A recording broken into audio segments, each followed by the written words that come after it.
Haiti's revolution did not begin in 1791. It began the day the first white person went to Africa and began to kidnap people in Africa. They did not just sit down and let themselves be taken away. They fought. They fought all the way to the boat. They fought on the boat. They killed themselves throughout the trip.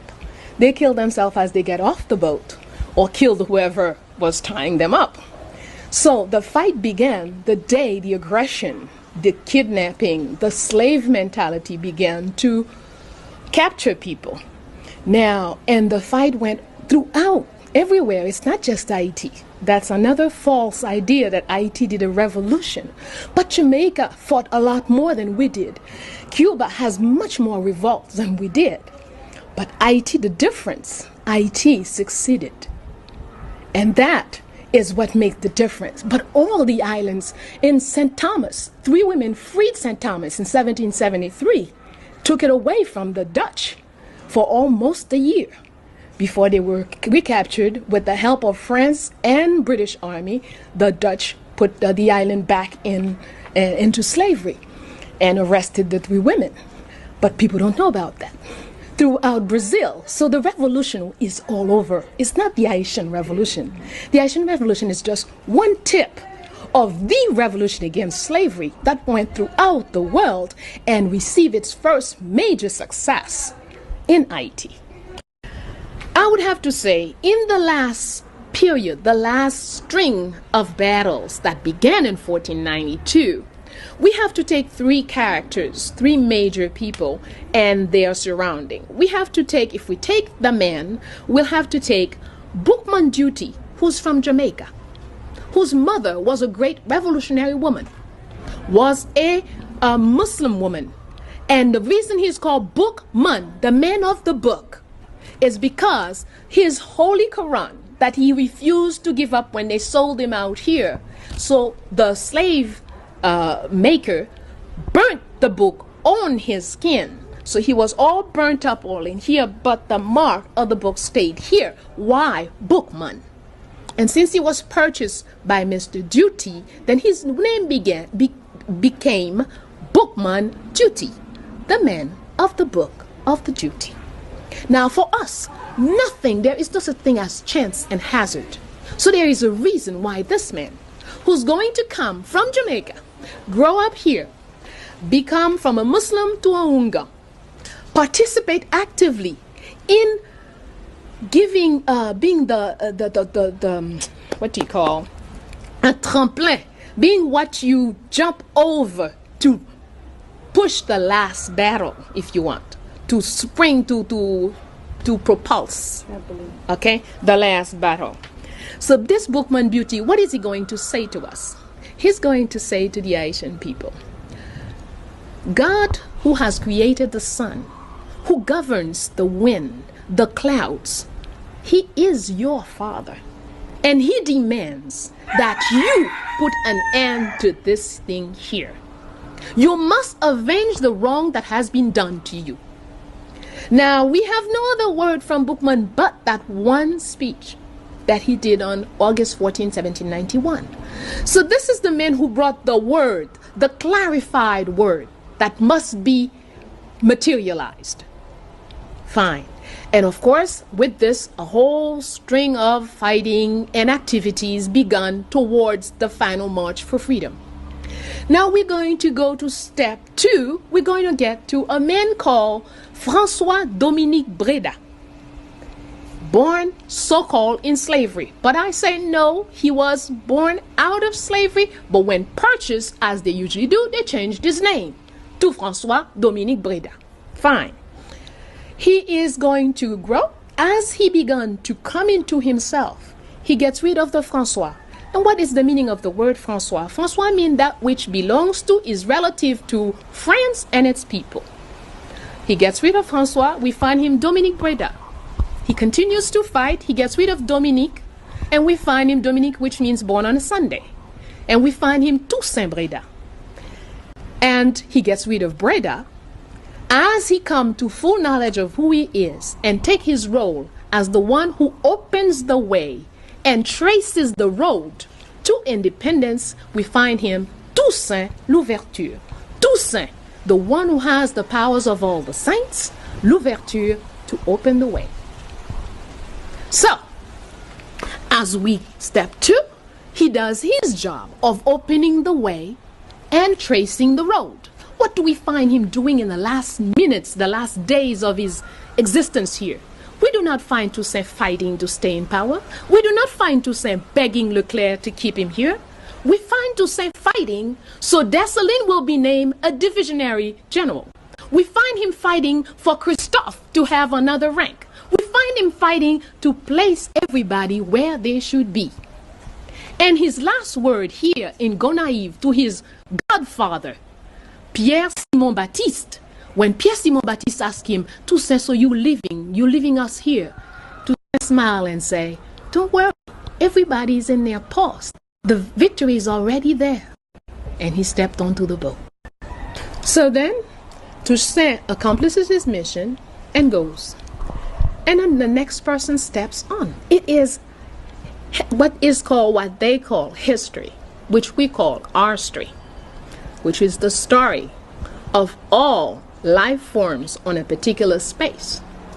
So, the artistry is a string that goes on forever. There is no cutting this string. So, Toussaint does his work, and the next guy step up to lead the work of the people that are involved. People from Jamaica, people from Grenada, people from all over the islands have found ways to come in and participate. African Americans from the United States have come here and fought in this battle over here. But all of this is sort of obscured when you have these individual type situations. Women, Toussaint Louverture says to us, women represent more than a third of all fighting troops. Children are the first people to step on any battlefield. Where are they? In his story that they gave us. We don't see them. But let's go on. The third step is when we get Jean-Jacques Dessalines as the leader. Now this is the person, again, when we take all the stuff they say about him is really, but one of the things, the man speaks Yoruba. He makes a choice to have all his closest people Africans, which as a very humorous person, he called his closest troops who are just recently arrived Africans. He called them the Polish troop.